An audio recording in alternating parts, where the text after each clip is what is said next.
Alright. And she's still a little warm, so we're probably going to use some gloves here.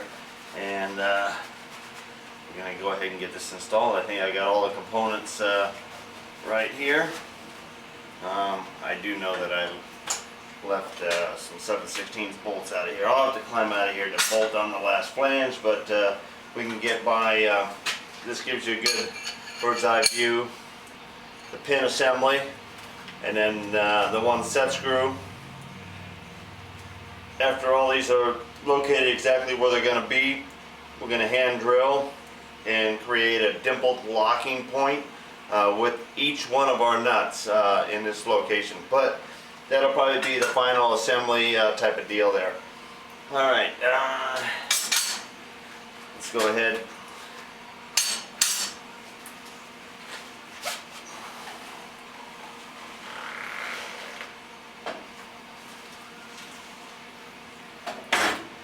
Alright, there's a nut on here.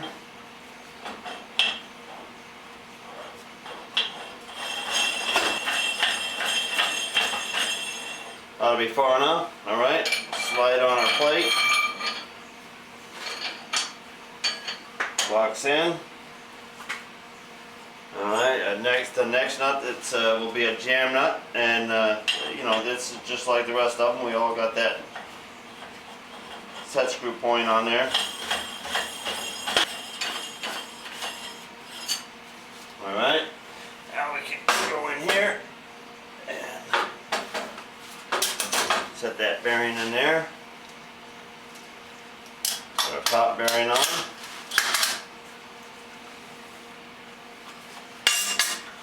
Jam nut. Actually, our tensioning nut.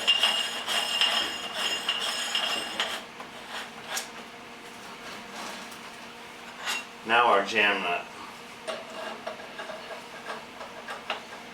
And we have one more nut, and I'm, you know, kind of thinking along the lines that that nut will probably be our way to go ahead and create a 180-degree anti-lock position here somehow. We'll incorporate it into that nut. Alright. Our flange is done. And we're ready to go. I think I'm going to go grab an indicator, and let's put an indicator on this flange here, and let's check out our run out just for the heck of it.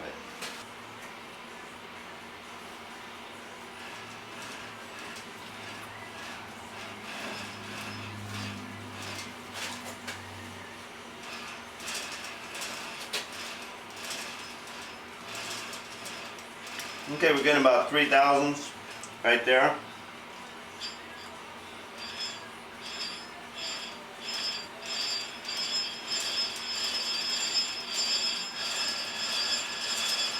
About 3 thousandths. Alright, let's go. Let's just see the extreme out here at the outside edge.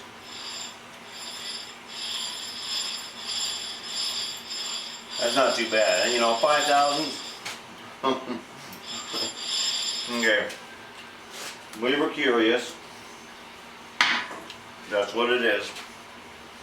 Alright, now we don't necessarily have to time this or worry about where we're at on this at this time, but we do have our match marks, and we always want to kind of assemble it and pay attention to our punch marks right here.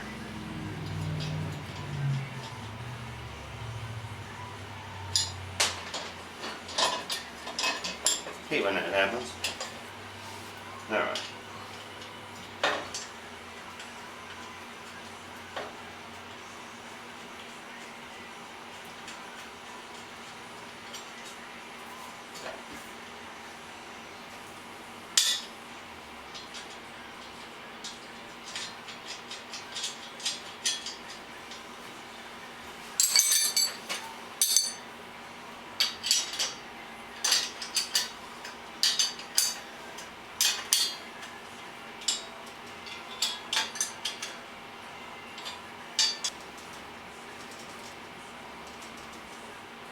that'll be its life of turning.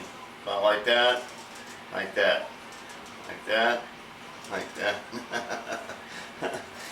All right, we got some things to play with tomorrow. We got finished jogging that down, making that come to a bracket behind there, cutting out the bracket for the TV, and we can start working on our pinion shaft and getting it mounted in here. Alright, this is our Black & Decker chop saw, and it's nothing that's spectacular about it.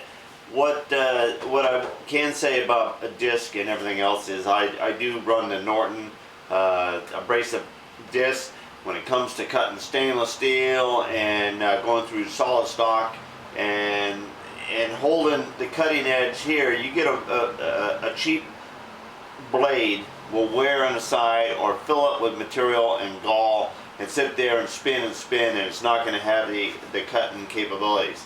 Norton, by far, so far in my experience, has had the greatest performance in a blade. This chop saw is pretty old, and I mean, I broke the handle off of it when I first got it. The little knob is original, but I increased the length of this and I made it out of aluminum versus the plastic that it was made out of. And other than that, this chop saw is probably every bit of 20 years old.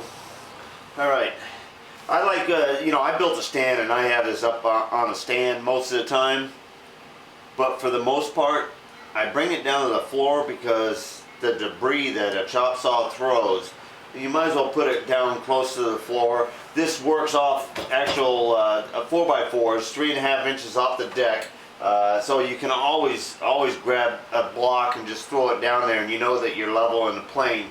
All right, this is the rectangular tube, and we're cutting a rough 22.5 degree angle here, and then we're going to be flipping the short end of this around and cutting the little short piece. We've already cut this 22.5 degree on our flanged shaft, and now we're just getting ready to make the drop that's going down, and then the section that's going to go between the two, so we can make that jog. The jog is going to be 1.5 inches, the width of the material here itself, and we'll be gaining back 1/4 inch of that material by the plate that's going to bolt to the back of the TV. So here we go.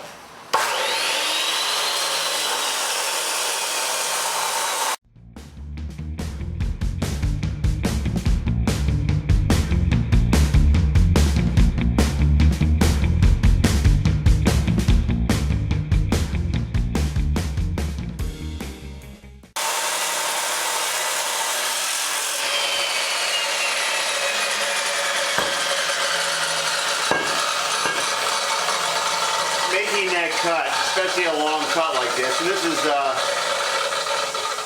3/16 wall box tube here, and to continue a straight across cut is pretty important. And of course I don't, there's not a protractor or a gauge on this. I set that manually with my own protractor, and so anyway, we're gonna get this deburred, get this set up here, and we're gonna figure out how much we need on length here and the direction that we're going to be clamping it down in here to make the secondary cut to make our little jog.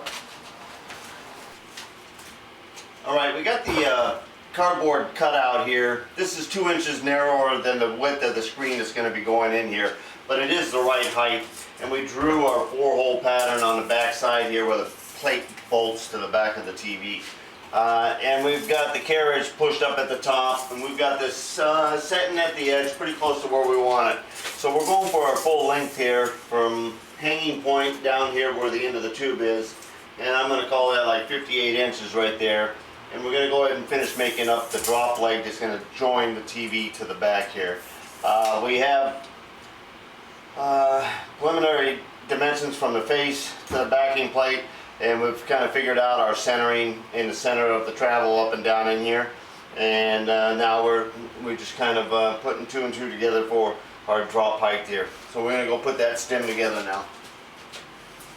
That pipe will be coming down, or the pipe that's coming down to grab this, the box tube, the rectangle, that's going to be grabbing the back of this, will be open at the bottom, and it'll be comfortable here, and we'll probably put a nice slant or something on it.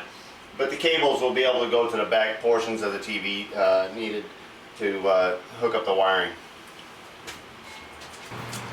Okay, we got a piece of 1/4x4 so we can clamp this thing down in a straight line side to side, and also keep it in a straight line this way here, because we set it up through with this edge here, and then we went ahead, and this is an 1.5" jog, and then a 1/4" plate that we're going to be bolting to the back of the TV is making the 1.25" offset what we have measurements from on scene. And we got an 1.5" there, 1.5" here. So this thing is ready to tack together. We got this little joint or jog here in the middle, and we've got nice gapping all the way around. We are going to go ahead and MIG weld this.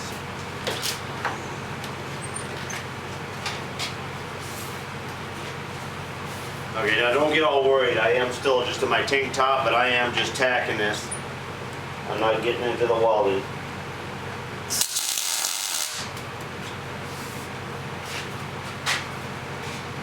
We're going to tack one side, then tack the other side.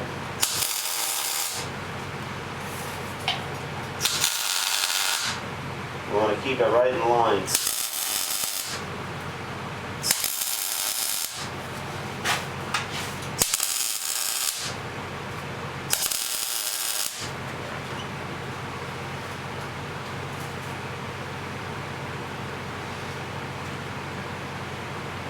Okay, looks like we should be able to hang it with that amount of tacking.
We're taking and tightening up the flange here. Get rid of all the little warpage from the welding. And we're going to see how true this thing actually does rotate. I mean, we got a dog leg in it, but still. It's still got a pivot so that the dog leg can come up equal each way.